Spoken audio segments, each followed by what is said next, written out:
સર્વે પશુપાલક ભાઈ બહેનોને મારા નમસ્કાર. જય ગૌ માતા. હું છું તમારો મૂળજીભાઈ જોશી, એક પશુપાલક અને પશુપાલન વ્યવસાયનો સલાહકાર. મિત્રો, પશુપાલન વ્યવસાય બે પર્પઝથી કરવામાં આવે છે: મિલ્કિંગ પર્પઝ અને બ્રીડિંગ પર્પઝ. આજે આપણે વાત કરવી છે બ્રીડિંગ પર્પઝમાં. બ્રીડિંગ પર્પઝ એટલે કે પશુઓનું સંવર્ધન. તો ગાયની વાછરડી કે ભેંસની પાડી હોય તે 2 થી 3 વર્ષની ઉંમરે ગરમીમાં આવતા હોય છે. ગરમીમાં આવવું એટલે કે હીટમાં આવવું, સામે આવવું, પાળીમાં આવ્યું છે, સામે આવ્યું છે, આવા બધા શબ્દો, અલગ અલગ વિસ્તારમાં વપરાતા હોય છે. પણ જનરલી તે હીટમાં આવે અથવા તેનો ઋતુકાળ છે એવું કહી શકાય.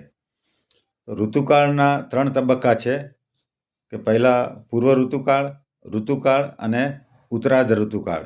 પૂર્વ ઋતુકાળમાં પશુની અંદર કોઈ ચિહ્નો જોવા મળતા નથી.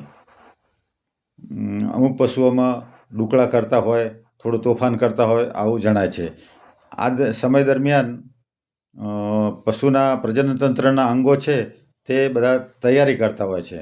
બધા હોર્મોન રિલીઝ થતા હોય છે જે જરૂર હોય તે. અને ઋતુકાળની અંદર પશુ ભેંસો રેકે છે, ગાય ભોંભરે છે તથા લાળી કરે છે, થોડું તોફાન કરે છે. આ બધા ચિહ્નો જોવા મળતા હોય છે. હવે આ સમયે આપણે તેને બીજદાન કે કૃત્રિમ બીજદાન કરાવતા હોઈએ છીએ. પરંતુ એમાં પણ મિત્રો ઘણી વખત આપણે ભૂલ કરતા હોઈએ છીએ કે ઘણા પશુપાલકો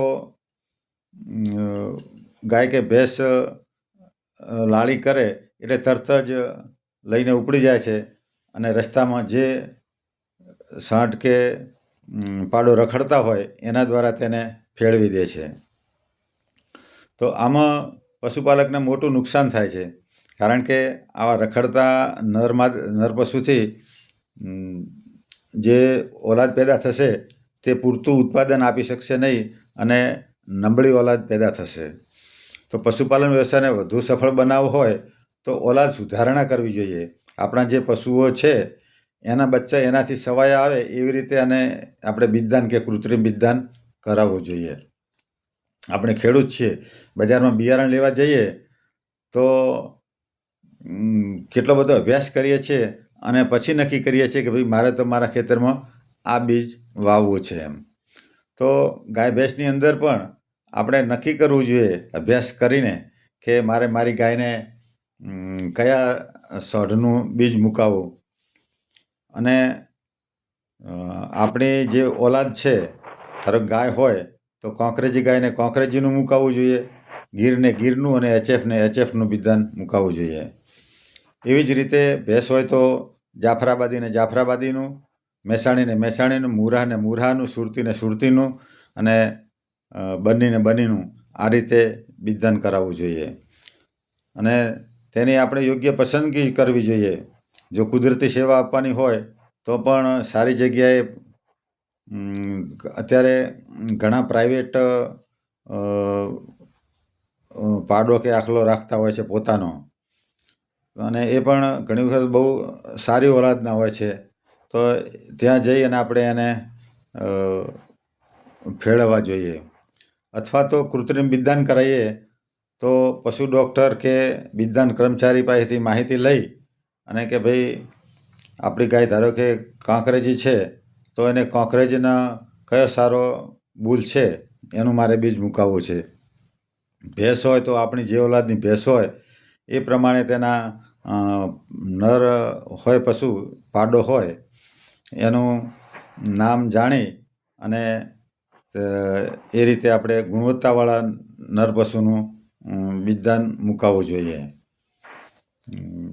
વળી મિત્રો, એ ગાય કે ભેંસ ગરમીમાં આવ્યું તરત જ આપણે તેને બીજદાન કરવાનું હોતું નથી. ગરમીમાં આવ્યા પછી 12 થી 18 કલાકનો જે સમય છે તે બીજદાન કરાવવા માટે ઉત્તમ સમય છે. આ સમય ગાળો જે છે 12 થી 18 કલાકનો, તેની અંદર બીજદાન કરાવીએ તો ગર્ભધારણ થવાના ચાન્સીસ વધુ હોય છે. અને બીજદાન આપણે કરાવવાનું હોય તો એ દરમિયાન આપણે બધી પૂર્વ તૈયારી પણ રાખવી જોઈએ. બીજદાન કરવા માટે બીજદાન કર્મચારી કે ડૉક્ટર આવવાના હોય એના પહેલાં તેને યોગ્ય જગ્યાએ બાંધી દઈએ. તેનો પાછળનો ભાગ હોય તે ઋતુ પ્રમાણે ઠંડા કે ગરમ પાણીથી સાફ કરી નાખવો જોઈએ. અને તેલ અથવા સાબુ તૈયાર રાખીએ, ગરમ પાણી પણ તૈયાર રાખીએ.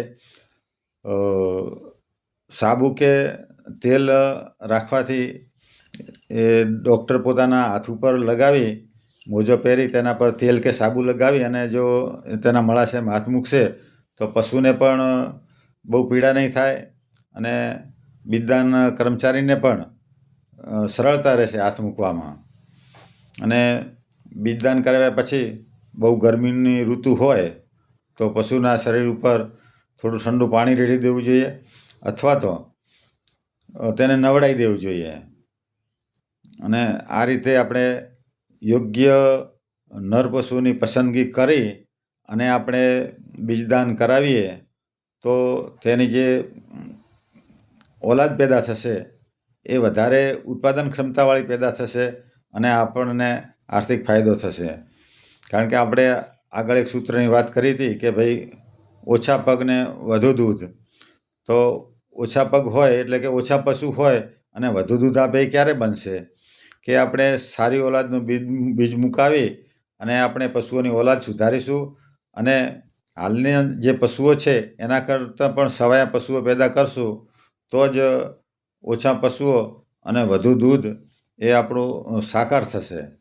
તો આ રીતે આપણે બીજદાન કરાવવાની જે પ્રક્રિયા છે તે ખૂબ જ મહત્ત્વની પ્રક્રિયા છે અને તેમાં આપણે પૂરેપૂરો અભ્યાસ કરી તેમાં રસ લઈ અને એ રીતે આપણે તેને પશુને ફેરવવું જોઈએ.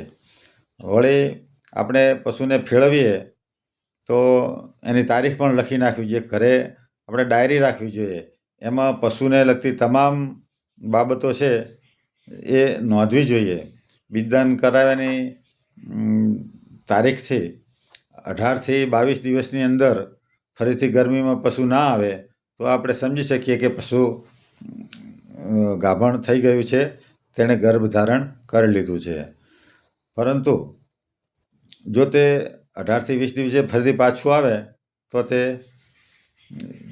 ગરમીમાં ગર્ભધારણ નથી થયું એવું આપણે સમજી શકીએ. અને જો આ સમય દરમિયાન જે ફરીથી ગરમીમાં નથી આવતું તો તે પશુને 2.5થી 3 માસે આપણે પીડી કરાવી દેવી જોઈએ. એટલે કે ગર્ભધારણ થયું કે નહીં એની તપાસ કરાવી દેવી જોઈએ. અને પશુ ગાભણ છે એવું આપણને ખબર પડે તો આપણે તેની યોગ્ય માવજત અને યોગ્ય ખાણદાણાને આપી શકીએ છીએ અને પશુને સાચવી શકીએ છીએ અને સારી ઓલાદ પેદા કરી શકીએ છીએ, જેથી આપણો પશુપાલન વ્યવસાય છે તે વધુ સમૃદ્ધ બની શકે છે. માટે આ બીજદાન અને કૃત્રિમ બીજદાન છે તેમાં ખૂબ જ ધ્યાન આપવું જોઈએ અને સારી ઓલાદના પશુઓ પેદા કરી અને આપણે વધુ આર્થિક ફાયદો મેળવીએ એ જ શુભેચ્છા, એ જ મહેચ્છા. જય ગૌ માતા, જય ગૌ માતા, જય ગોપાલ.